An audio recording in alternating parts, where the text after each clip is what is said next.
नमस्कार, news and competition के लगा चैनल में आपका स्वागत है। देखते हैं उत्तराखंड के 13 जिलों की महत्वपूर्ण खबरें। उत्तराखंड के विकास को बनेगा रोड मैप, मुख्यमंत्री धामी।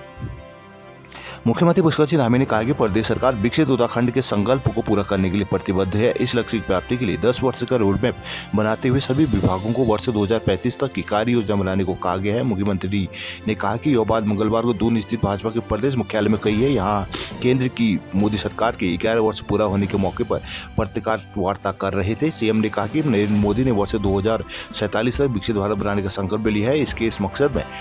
उनके इस मकसद में योगदान देने को उत्तराखंड भी तेजी से आगे बढ़ रहा है। बकौल धामी, हम विकास के मद्देनजर 10 वर्ष का रोड मैप बना रहे हैं। विभागों के साथ वर्ष 2035 तक की कार्य योजना पर काम किया जा रहा है। सरकार हर क्षेत्र के विकास के ठोस कार्य योजना तैयार कर रही है। उन्होंने कहा कि जिस तरह विकसित देश से पहले विकसित उत्तराखंड का निर्माण जरूरी है, उसी तरह विकसित उत्तराखंड के लिए यहाँ के गाँव शहरों का विकास जरूरी है। सीएम ने कहा कि उत्तराखंड के सीमांत क्षेत्रों तक विकास की गति को तेज करने में कई दिशा में काम हो रहा है। नीति आयोग के साथ ही देश के कई नामी संस्थान ने हमारी रैंकिंग कर हमें देश में सर्वश्रेष्ठ पाया है।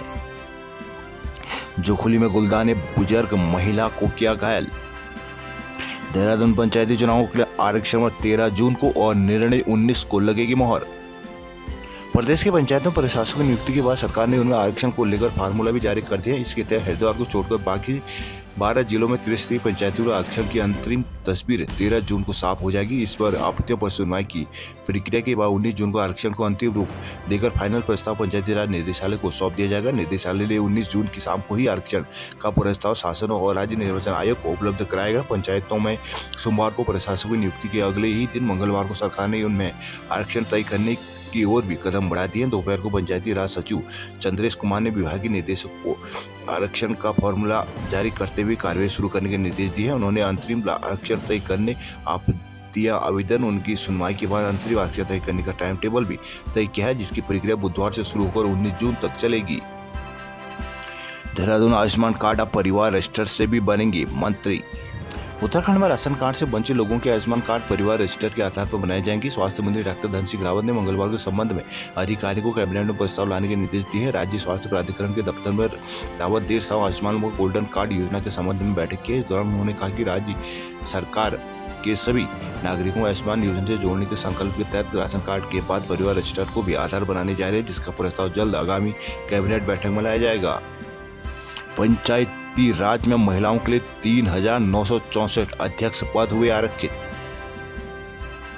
उत्तराखंड की 12 त्रिस्तरीय पंचायतों के चुनाव में महिलाओं की भूमिका महत्वपूर्ण होने वाली है। जिला पंचायत अध्यक्ष, ब्लॉक प्रमुख से लेकर ग्राम प्रधान तक महिलाओं के लिए 3,964 पद आरक्षित होंगे। ये पद सभी वर्गों की महिलाओं के लिए हैं। जिला पंचायत, ब्लॉक प्रमुख और ग्राम प्रधान के लिए आरक्षण का पैमाना हर वर्ग की वर्ष 2011 की जनगणना को बनाया गया है, जिसके अनुसार एसटी का आरक्षण उनकी 2,91,903 आबादी अनुसार तय किया गया। वहीं दूसरी ओर एससी वर्ग के 18,92,516 आबादी के अनुसार इसी प्रकार वर्ष 2011 की जनगणना में ओबीसी की जनसंख्या 16,12,289 के आधार पर आरक्षण तय हुआ है। मालूम हो कि प्रदेश की तत्कालीन कुल आबादी 1,86,292 थी। पंचायती सचिव के अनुसार पंचायतों में पदों का आरक्षण ग्राम पंचायत, क्षेत्र पंचायत, जिला पंचायत स्थानों पदों का आरक्षण आउटलाइन नियमावली 2025 के प्रावधान के अनुसार किया है। यह प्रक्रिया हरिद्वार के अलावा बाकी जिलों में अपनाई जाएगी। सहकारी बैंकों में 177 पदों पर भर्ती को मिली मंजूरी। सरकार ने सहकारी बैंकों में विभिन्न श्रेणियों में 177 पदों पर भर्ती को मंजूरी दे दी है। मंगलवार को सहकारिता मंत्री डॉक्टर धन सिंह रावत ने इस भर्ती प्रस्ताव को हरी झंडी दी है। उन्होंने अधिकारी को भर्ती प्रक्रिया में तेजी लाने, शीघ्र ही भर्ती विज्ञापन जारी करने के निर्देश दिए हैं। डॉक्टर रावत ने कहा कि जिला सहकारी बैंक और राज्य सहकारी बैंकों के वर्ग 1, 2 और 3 के कुल 177 पदों पर शीघ्र भर्ती की जाएगी, जिसमें वर्ग 1 के अंतर्गत वरिष्ठ शाखा प्रबंधक के 8 पद, वर्ग 2 में कनिष्ठ शाखा प्रबंधक के 65 पद और वर्ग 3 के तहत लिपिक कैशियर के 104 पद शामिल है। उन्होंने कहा कि राज्य सरकार ने इस भर्ती प्रक्रिया को पारदर्शी और प्रभावी बनाने के लिए institute of banking personal selection को जिम्मेदारी सौंपी है। IBPS के माध्यम से पारदर्शी तरीके से सहकारिता विभाग में 2 बार भर्ती हो चुके हैं। IBPS भारत सरकार का एकमात्र संस्थान है जो राष्ट्रीयकृत बैंकों के कार्मिकों के भी भर्ती करता है। पौड़ी पोगलैंड मशीन से हत्या करने वाला चालक धरा। पौली सतपुली कोटद्वार नेशनल हाईवे पर बीती शनिवार की रात को पोगलैंड मशीन से युवक की हत्या करने वाले आरोपी को पौली पुलिस ने हरियाणा से गिरफ्तार कर लिया है।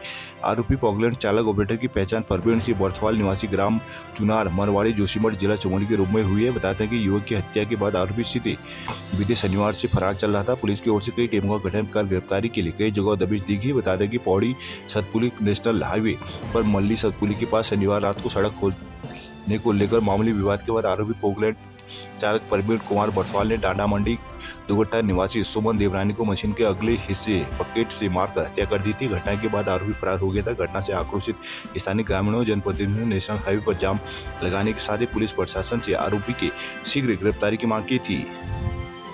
पौड़ी में डीएम ने बैठक से गैर हाजिर अफसरों से मांगा स्पष्टीकरण। रुद्रप्रयाग कार्तिक स्वामी मंदिर में उमड़े श्रद्धालु।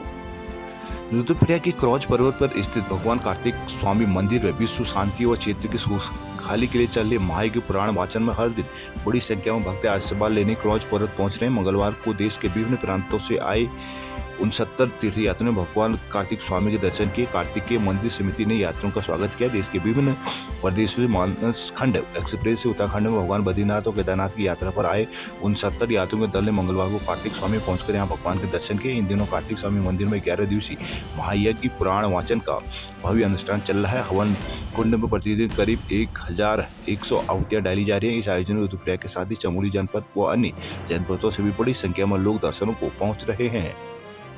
नई डेहरी नरेंद्र नगर के लोगों ने नगर में भूमि बंदोबस्त की उठाई मांग। कोटद्वार में नाराज अधिवक्ताओं ने किया प्रदर्शन। कोटद्वार में रजिस्ट्री वसीयत विवाह पंजीकरण ऑनलाइन करने के विरोध में बार संघ देहरादून के आह्वान में मंगलवार को कोटद्वार बार एसोसिएशन से जुड़े अधिवक्ताओं ने न्यायिक कार्य से विरत रहे हैं। इस दौरान उन्होंने सीमा चौड़ स्थित सिविल न्यायालय के बाहर प्रदर्शन करते हुए राज्य की भाजपा सरकार से इस फैसले को वापस लेने की मांग की। अधिवक्ताओं ने कहा कि राज्य सरकार एक तरफ जीरो टॉलरेंस की नीति को अपना रही है, दूसरी ओर रजिस्ट्री विवाह पंजीकरण तथा वसीयत को ऑनलाइन कर फर्जीवाड़े को बढ़ावा दे रही है, जिससे जो अधिवक्ता इस कार्य से जुड़े हुए हैं उनकी आजीविका पर भी फर्क पड़ेगा।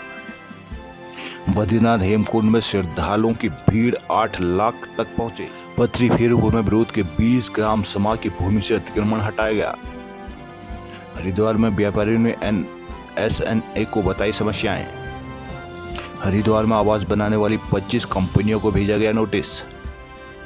मंगलवार को बिजली कटौती से लोगों को राहत नहीं मिली है। 15 मिनट से 2 घंटे तक की कटौती से लोग परेशान दिखे। इस बदहाल संसाधनों को ठीक करने के लिए लामाचौर क्षेत्र में विभाग ने 2 घंटे बिजली गुल रखी। कई क्षेत्रों में बिजली की आवाजाही ने लोगों को परेशान किया। साल भर बिजली कटौती होने से लोगों ने घरों में इन्वर्टर लगाए हैं, लेकिन हर दिन घंटों बिजली गुल रहने से इन्वर्टर पूरी तरह से चार्ज भी नहीं हो पा रहे हैं। ऊर्जा निगम साल भर लाइन मेंटेनेंस का काम करता है, जिसके लिए शहरी और ग्रामीण डिवीजन में 10 करोड़ से ज्यादा की धनराशि साल भर खर्च की जाती है। वहीं अब भीषण गर्मी का दौर शुरू होते ऊर्जा निगम बिजली आपूर्ति बहाल करने में फेल हो रहा है। हर दिन और रात अलग अलग क्षेत्र में घंटों बिजली कटौती हो रही है। ऐसे में विभाग की कार्य प्रणाली को लेकर लोगों में गुस्सा है। इन दिनों उमस भरी गर्मी हल्द्वानी के लोगों की परेशानी का कारण बनी हुई है। वहीं बार बार बिजली गुल होने से लोगों को मुश्किलें बढ़ रही है। बिजली आपूर्ति बंद होने से हल्द्वानी गर्मी से राहत देने के लिए लगाए गए उपकरण सुफिस बंद हैं। बिजली की आपूर्ति मांग पूरी न करने में विभाग के बिजली घर के साथ ही फीडर फेल हो रहे हैं, जबकि विभाग साल भर गर्मियों में आपूर्ति बेहतर किए जाने का तर्क देकर करोड़ों की लागत से इनका मेंटेनेंस करता है। आदि कालास में बाहरी टैक्सी वाहनों को नहीं दिए जाने पर होगी कार्रवाई।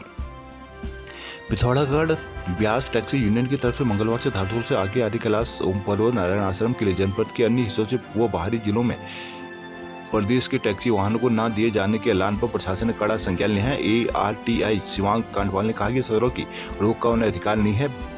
वैध प्रपत्र वाले सभी वाहन आवाजाही कर सकेंगे। उन्हें जबरन रोका गया तो कार्रवाई की जाएगी। मंगलवार को इस प्रकरण के मामले के बाद साग संभाग के परिवहन अधिकारी ARTO शिवांश कांडवाल ने कहा कि आदि कैलाश यात्रा मार्ग पर टैक्सी संचालन के लिए बाहरी राज्यों, जनपदों या क्षेत्र के बाहर से आने वाली टैक्सियों को धारतुल से आगे आदि कैलाश ओम पर्वत, पंचाचूली तथा नारायण पर्वत तक आश्रम तक नहीं जाने दिए का ऐलान विधि सम्मत नहीं है। ऐसा करने वालों को छोड़ा नहीं जाएगा। किसी भी वैध परमिट धारक जिसके पास हिल एंडोर्स लाइसेंस तथा अन्य सभी प्रकार के दस्तावेज में वो नियमानुसार वाहन संचालन कर सकेंगे। कहा कि बाहरी टैक्सियों को जबरन रोकने या उनके संचालन में बाधा डालने पर कड़ी कार्रवाई की जाएगी।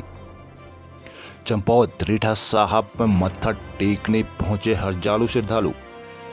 रीटा साहब का सालाना जोड़ मेला दूसरे दिन भी जारी रहा। जोड़ मेले में बड़ी संख्या में सिख श्रद्धालुओं ने हिस्सा लिया। लधिया घाटी जो कि पुलिस सोनिहाल सत श्रीकाल की जयघोष से गूंज उठी। श्रद्धालुओं ने लधिया और रतिया नदी के संकट पर स्नान किया। मंगलवार को रीटा साहब जोड़ मेले के दूसरे दिन गुरुद्वारे में बड़ी संख्या में श्रद्धालुओं ने दर्शन किए। यहाँ हरियाणा, दिल्ली, करनाल, पंजाब, उत्तर प्रदेश, उत्तराखंड के विभिन्न स्थलों से आए तीर्थ यात्रियों ने शिरकत की। श्री गुरु ग्रंथ साहिब के पाठ की लड़ी शुरू होने के साथ ही विभिन्न स्थलों से आए जत्थेदारों ने गुरु ग्रंथ साहिब की गुरुवाणी अखंड शबद कीर्तन का आयोजन किया है।